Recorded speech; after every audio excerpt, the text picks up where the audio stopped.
उसके बाद के जो हालात दे सकती है कि आपकी हुकूमत में आने के बाद ऐसे कोई हालात नहीं होंगे, या वो जो अवामी एक्शन कमेटी है वो कोई एहतजाज नहीं करेगी, कोई मुतालबात नहीं सामने रखेगी? ये गारंटी दे सकते हैं? एक पॉलिटिकल प्रोसेस है। आज बिलावल जरदारी ने बात की है मीडिया से, उन्होंने कहा है कि उन्होंने खुद एक जिम्मेदारी ली है कि ही विल इंश्योर कि हालात बेहतर हों। देखिए पॉलिटिकल प्रोसेस जब चल रहा होता है ना तो पॉलिटिकली वो हैंडल हो जाता है। जब पॉलिटिकल प्रोसेस रुक जाए तो नॉन पॉलिटिकल एंटिटीज जो है वो मिसमैनेज हुआ था।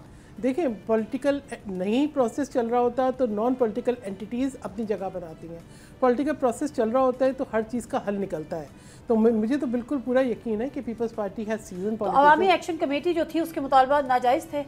देखिए मुतालबात इस हद तक आना कि मसाइल बढ़ जाएं और इस हद तक आना कि लॉ एंड ऑर्डर की सिचुएशन हो जाए, इस हद तक आना कि तो हम बता रही ना कि जब एक चीज़ पॉलिटिकली एक वज़ीर आज़म हैंडल ही ना कर पाए, जब वो हैंडल ही नहीं कर पाए, उनसे नहीं हुए और वफाक को इन्वॉल्व करना पड़ा, तो यहीं से हमें एहसास हो गया ना कि खराबी है कहीं। मैं इनका ऐड कर लूँ क्विकली। देखिए मैं आपको सिंपल बात बताता हूँ, इस वक्त आज़ाद कश्मीर में अपोजिशन लीडर कौन है?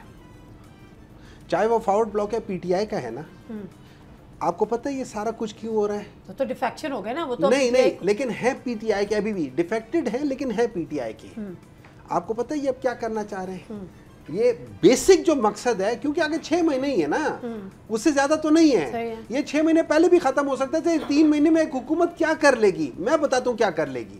ये लोग नहीं, कोई क्राइसिस नहीं होगा, उल्टा बढ़ जाए। मैं बताता हूँ, सुन ले ऑपोजिशन लीडर ये लोग पीएमएलएन का लाना चाहते हैं और अपने दूसरा लीडर जो है ये अपना लेकर आना चाहते हैं। क्यों? अगर पीटीआई का फॉरवर्ड ब्लॉक भी बैठा होना, ऑपोजिशन लीडर के बगैर आपका इलेक्शन कमिश्नर, आपके वो सारी चीजें नहीं होती। ये बेसिक गेम उसका है। बेईमानी कैसे करनी है ये उसके लिए सारा कुछ करना है। मुझसे लिखवा लें।